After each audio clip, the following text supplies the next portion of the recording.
My dad's will said, split everything equally. But my stepmother's lawyer claimed it meant she got the house, so I showed up with the original from his safe deposit box. Dad died 8 months ago. Heart attack at 52. He'd married Veronica just 3 years before, after Mom passed from cancer. I tried to be happy for him. He deserved companionship, but something about Veronica never sat right with me. At the funeral, she wore Versace, full makeup, diamond earrings I'd never seen before. She cried loudly during the service. Then I caught her checking her phone during the eulogy. When my brother tried to hug her, she literally stepped aside and said, "Not now. I'm grieving." 2 weeks later, she called a family meeting at Dad's house. Our house. The one my parents bought in 1998 when I was 6, where Mom planted roses every spring, where my brother took his prom photos, where Dad taught us to ride bikes in the driveway. Veronica sat at the head of the dining table. Her lawyer, some slick guy named Patterson, pulled out a folder. "Your father's will is very clear," he said. "Everything is to be split equally." I nodded. That sounded like Dad. Fair to the end. However, Patterson continued, the house was purchased during his marriage to Veronica. It's considered marital property. The everything refers to financial assets only. My stomach dropped. That's not what he meant. The will doesn't specify, Veronica said, examining her manicured nails. My lawyer says interpretation favors the surviving spouse. My brother started yelling. I sat frozen, watching this woman who'd known our father for 3 years claim the home we'd lived in for over 2 decades. "I'm not being unreasonable," she said. "You can take whatever furniture you want, but I'm keeping the house." That night, I couldn't sleep. I kept thinking about Dad's desk drawer, how he always kept important documents in his office safe. But Veronica had already cleared out his office. She'd donated his books, thrown out his files, erased every trace of him within a month. Then I remembered. 6 months before he died, Dad had insisted I add my name to his safe deposit box at First National. "Just in case," he'd said. "Someone needs access if something happens." The next morning, I drove to the bank. The manager led me to the vault. Inside the box was Dad's real will, the original, dated 2 months after he married Veronica. Handwritten notes in the margins. Specific instructions about the house. My children inherit the family home. Veronica receives the condo property and investment accounts. There was also a letter addressed to me. My hands shook as I opened it. If you're reading this, something happened to me. Veronica is not who she seems. Protect your brother, protect the house. I'm sorry I didn't listen to you sooner. All the proof you need is in this box. Beneath the letter was a USB drive and a business card for an attorney named Rodriguez. I called him immediately. He'd been expecting to hear from me. "Your father came to see me 3 weeks before he died," Rodriguez said. "He wanted to change his will again, but Veronica had already begun the process of," he paused. "We need to meet, today." I walked into Veronica's follow-up meeting with Rodriguez and the USB drive. My brother sat beside me. Veronica's smile faded when she saw the real will. Then we showed her what was on the drive. Medical records showing Dad's prescribed medication had been switched. Bank statements proving Veronica had been siphoning money for months. Email exchanges between her and Patterson discussing Dad's declining health 2 weeks before his heart attack. "You've got nothing," Veronica hissed. "This proves nothing," Rodriguez smiled. "Actually, the police are very interested in these emails, especially the ones discussing life insurance policies." That's when Veronica's face changed. For the first time, I saw real fear. And that's when 3 officers walked through the door. Detective Hammond led the group. He was tall, maybe early 50s, with gray at his temples and the kind of tired eyes that had seen too much. Behind him came 2 uniforms, hands resting casually on their belts. "Veronica Castellanos?" Hammond's voice was flat, professional. Veronica's fingers gripped the edge of the dining table. Her knuckles went white. "This is harassment. I'm calling my lawyer." "Your lawyer is welcome to meet you at the station," Hammond said. He pulled out a folded document from his jacket. "We have a warrant for your arrest. Suspicion of fraud, forgery, and conspiracy to commit murder." The room went silent. My brother's hand found mine under the table. His palm was sweating. Patterson stood up so fast his chair tipped backward. "My client has no comment. I need to speak with her privately before—" "Sit down, Mr. Patterson," Hammond interrupted. "You're next. We've been monitoring your communications for the past 2 weeks. Turns out attorney-client privilege doesn't cover conspiracy to commit felonies." Patterson's face drained of color. One of the uniforms stepped forward with handcuffs. Veronica actually tried to run. She made it 3 steps before the second officer caught her arm. "Don't touch me," she shrieked. "Do you know who I am? Do you know what I'm worth?" "Around $3.2 million, Hammond said calmly, consulting a small notebook. "Most of it stolen from your deceased husband's accounts. We've frozen everything pending investigation." They cuffed her wrist behind her back. She twisted toward me, and for a second the mask completely fell away. Pure hatred burned in her eyes. "You stupid little bitch,"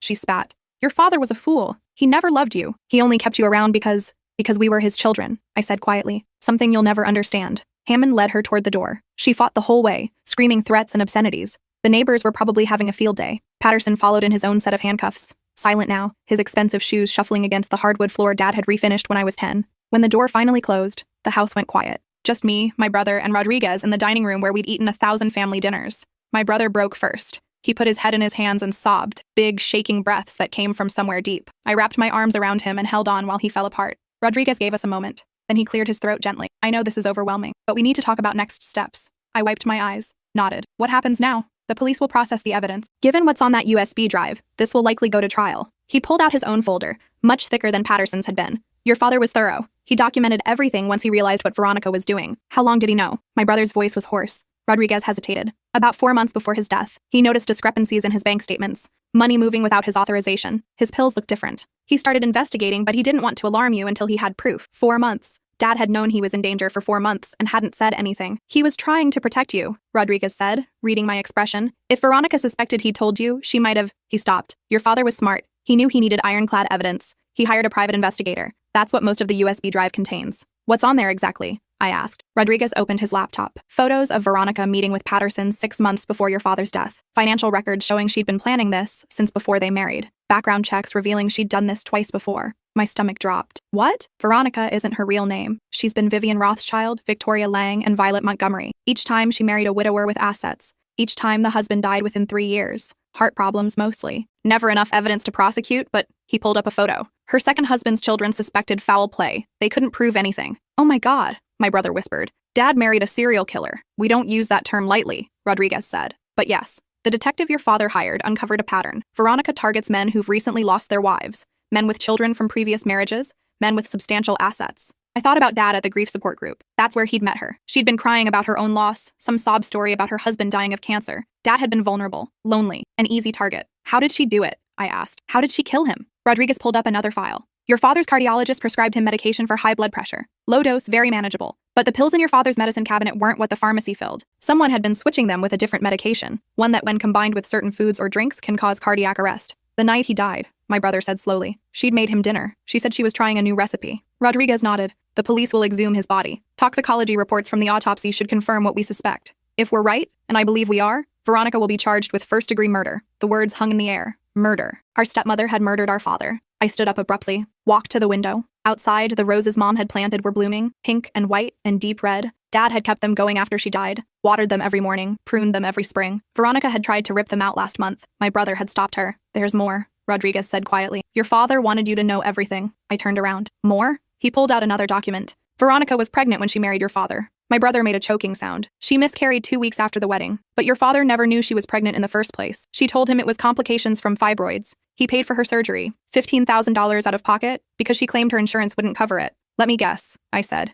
There was no surgery. The hospital has no record of her ever being a patient. Rodriguez closed the laptop. Your father discovered this 3 months ago. That's when he knew for certain what she was. 3 months. He'd lived with that knowledge, slept in the same bed as her, eaten meals she prepared, all while gathering evidence. Why didn't he just leave? My brother asked. Why didn't he divorce her and be done with it? He tried, Rodriguez said. He filed papers 8 weeks before his death, but Veronica found them. That's when things escalated. The private investigator noticed Veronica following your father, photographing him, meeting with Patterson more frequently. Your father knew he was running out of time. The safe deposit box, I said. He was preparing for the worst. Rodriguez nodded. He came to see me 3 weeks before he died. Told me if anything happened to him, I should contact you. He said you were smart, that you'd figure it out. He smiled sadly. He was right. My brother stood up, started pacing. So what happens now? She goes to prison? If the evidence holds up, yes. The DA is confident. Between the financial crimes, the forged will, and the murder charge, Veronica will likely spend the rest of her life in prison. Rodriguez gathered his papers. But the process will take time, months, maybe a year before trial. You'll need to testify. Whatever it takes,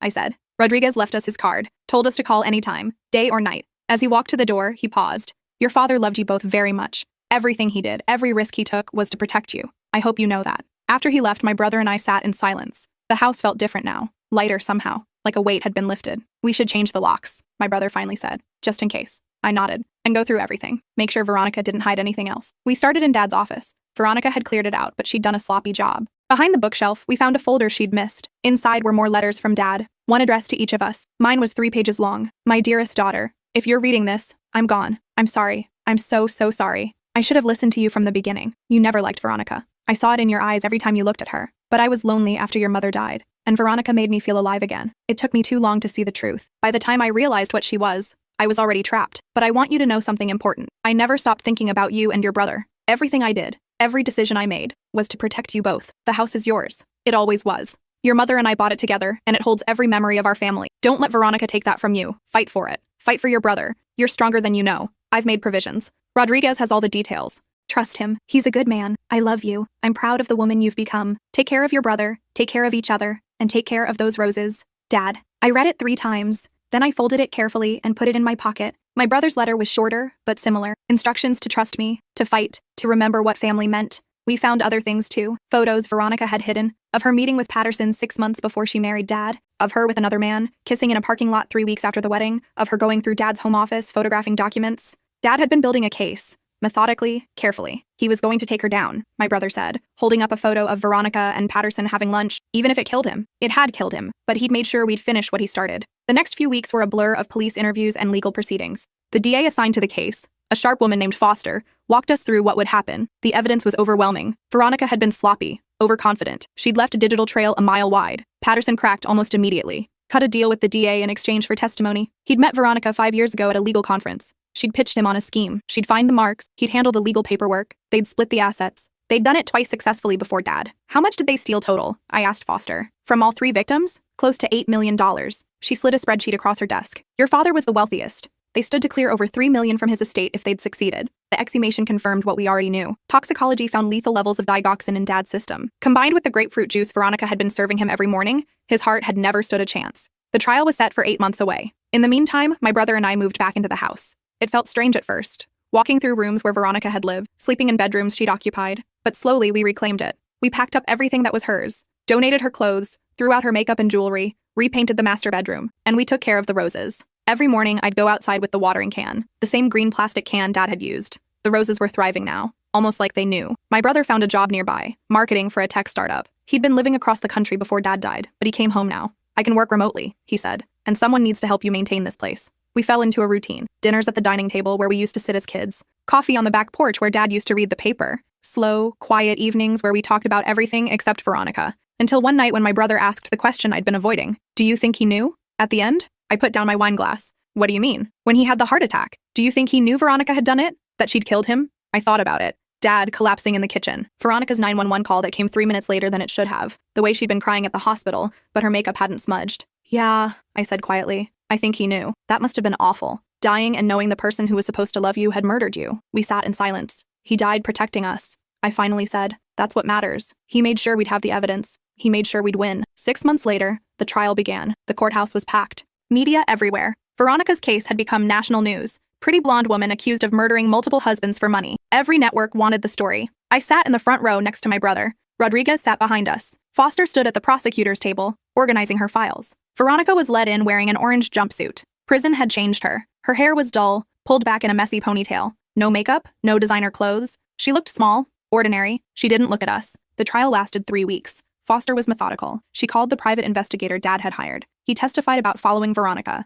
documenting her meetings with Patterson. He showed photos, presented phone records. Then came the forensic accountant. He walked the jury through every stolen dollar, every forged check, every wire transfer. The cardiologist testified about Dad's medication, how the pills had been switched, how the combination of digoxin and grapefruit had induced cardiac arrest. Veronica's defense attorney tried to claim reasonable doubt, suggested someone else could have switched the pills, argued that the emails could be interpreted differently. The jury didn't buy it. When Patterson took the stand, it was over. He detailed everything, how they'd met, how they'd planned it, how Veronica had targeted Dad specifically because of his recent widowhood and substantial estate. She said widowers were perfect, Patterson testified. Vulnerable, grateful for attention, easy to manipulate. I watched Veronica's face. She sat stone still, no emotion, like she was watching someone else's trial. On the final day, Foster played the recording. Dad had been wearing a wire the last week of his life. We didn't know. Rodriguez hadn't told us. But Dad had convinced the private investigator to help him get evidence. The recording was from 2 days before Dad died. Veronica's voice came through the speakers. How much longer? I'm tired of waiting. Patterson's reply. Soon. I've prepared the paperwork. Once he's gone, we move fast.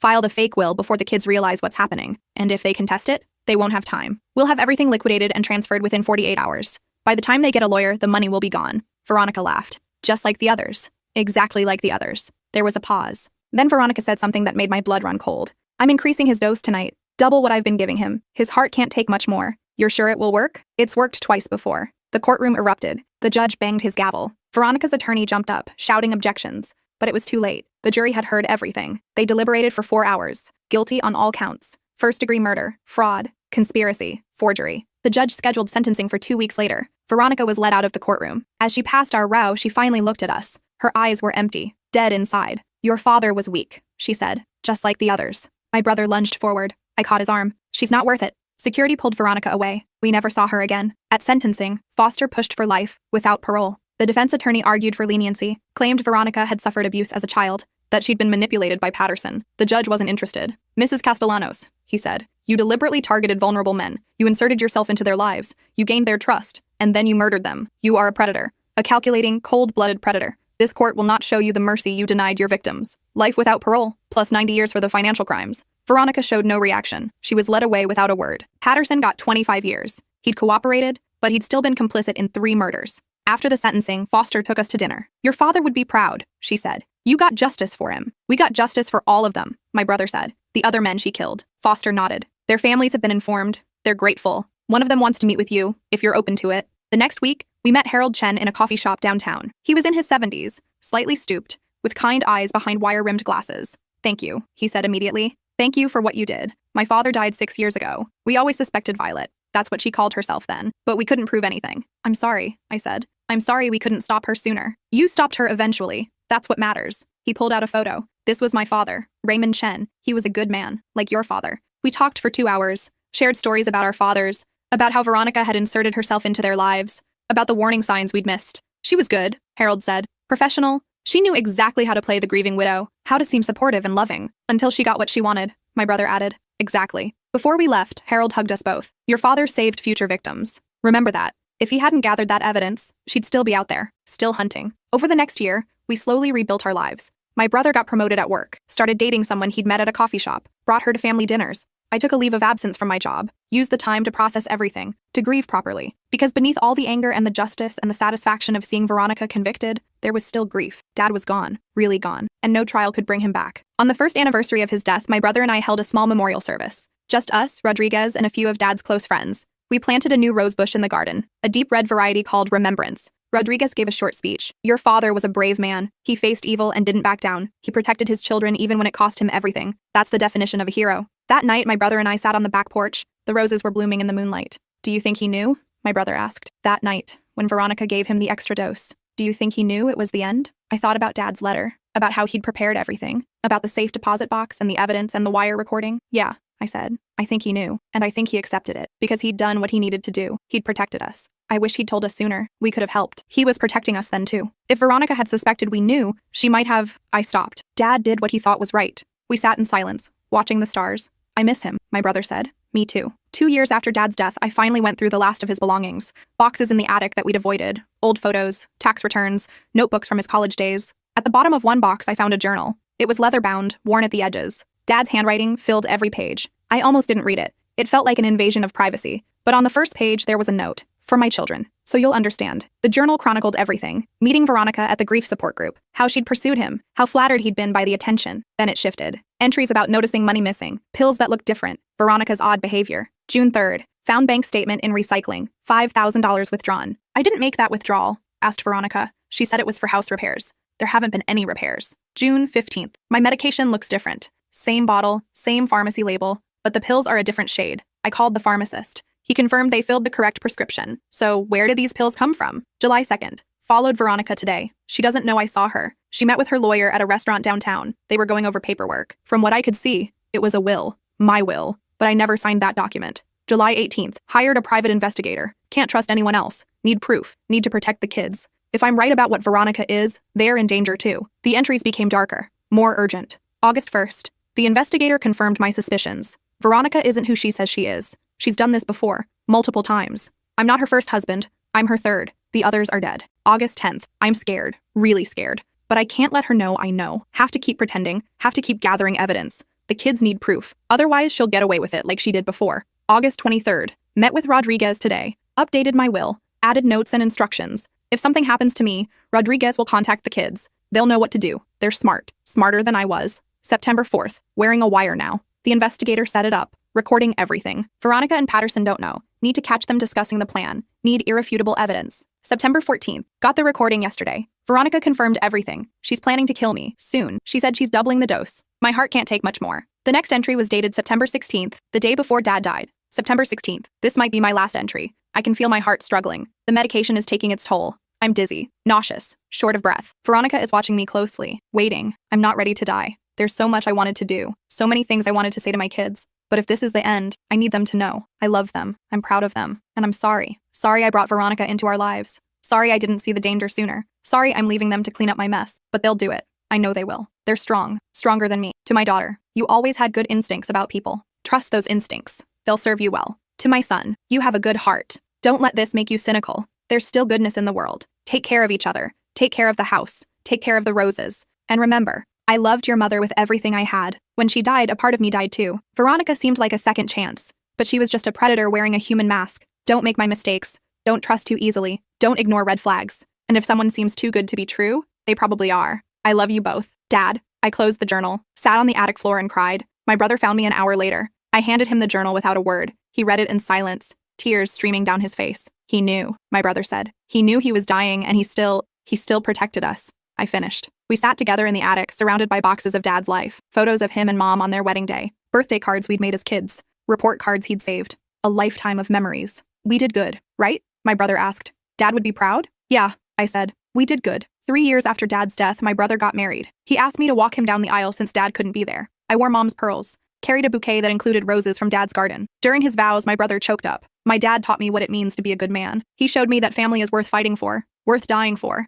I promised to honor his memory by being the kind of husband and father he was. There wasn't a dry eye in the venue. At the reception, we toasted Dad, shared stories, laughed at memories. My brother's new wife pulled me aside. Thank you for raising him right. He told me everything you did after your dad died, how you fought for justice, how you protected your family. You're amazing. I hugged her. Welcome to the family. I know I can't replace what you lost, she said, but I promise to love your brother the way your dad loved your mom. For real. Forever. That night, driving home from the wedding, I thought about Veronica. She was rotting in a maximum security prison somewhere. No appeals had worked. She'd be there until she died. And I was here, living, loving, honoring Dad's memory. Justice had been served. 4 years after Dad's death, I met someone. His name was Dimitri. He was an architect, thoughtful and kind. We met at a bookstore, both reaching for the same title. He made me laugh, made me feel safe. On our 4th date, I told him everything. About Dad, about Veronica, about the trial and the evidence and the journal. I expected him to run. Most people did when they heard the story. But Dimitri just took my hand. Your father sounds like an incredible man, and you sound like your father's daughter. We got married 2 years later, in the backyard of Dad's house. Our house now. My brother walked me down the aisle. The roses were in full bloom. I wore Mom's wedding dress, altered to fit, carried roses from Dad's garden. Rodriguez officiated. Love is worth fighting for, he said. Your father proved that. He fought for his children even when it cost him everything. That's the kind of love we're celebrating today. The kind that endures, the kind that protects, the kind that never gives up. Dimitri and I honeymooned in Italy. When we returned, we started renovations on the house, updating the kitchen, refinishing the floors, making it ours while honoring the history. But we kept the roses. Always the roses. 5 years after Dad's death, my brother and his wife announced they were pregnant. It's a boy, my brother said, tears in his eyes. We're naming him Raymond, after Dad. I hugged him hard. Dad would love that. Little Raymond was born on a spring day. The roses were blooming. My brother brought him home from the hospital and took him straight to the garden. This is where your grandpa used to work, my brother told his infant son. He'd want you to know about these roses. They were your grandma's favorite. He kept them alive for her, and now we keep them alive for both of them. 6 years after Dad's death, we got a letter. Veronica was dying. Cancer. Stage 4. She had maybe 6 months. She wanted to see us, to apologize.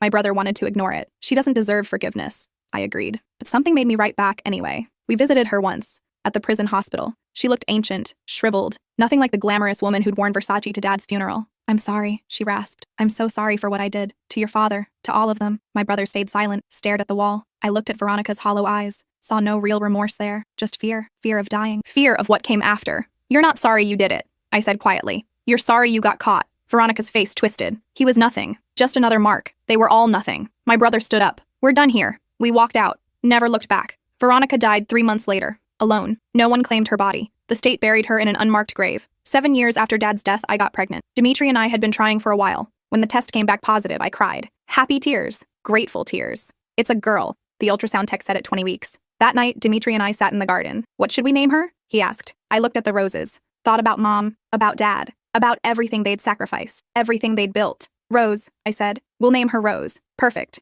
Dimitri smiled. After your mother's roses. After my mother, I corrected. The roses were hers first. She planted them, and Dad kept them alive for her. Now we keep them alive for both of them. Baby Rose was born on a summer evening. She had my eyes, Dimitri's smile, and a fighting spirit that reminded me of Dad. When we brought her home, my brother was waiting with little Raymond. He'd brought a tiny rose bush to plant in her honor. Family tradition, he said. Every new baby gets a rose. We planted it together in the garden, next to Remembrance, next to all the others. 8 years after Dad's death, I finally felt at peace. The house was full of life. Rose learning to walk, Raymond starting kindergarten, family dinners every Sunday, holidays celebrated with laughter and love. The pain of losing Dad never fully disappeared, but it transformed, became something bearable, a bittersweet ache instead of a sharp wound. Sometimes I'd find myself in his old office, now converted to a playroom, Rose's toys where Dad's desk used to be, Raymond's artwork covering the walls. And I'd remember. Dad teaching me to ride a bike in the driveway. His patience when I fell. His pride when I finally got it. Dad helping with homework at the dining table. Making terrible jokes to help me relax before tests. Dad walking me to the bus stop on my first day of high school. His hand on my shoulder. "You've got this," he'd said. All the small moments that made up a life. A father's love for his daughter. Veronica had tried to erase all of that. Tried to steal our home, our history,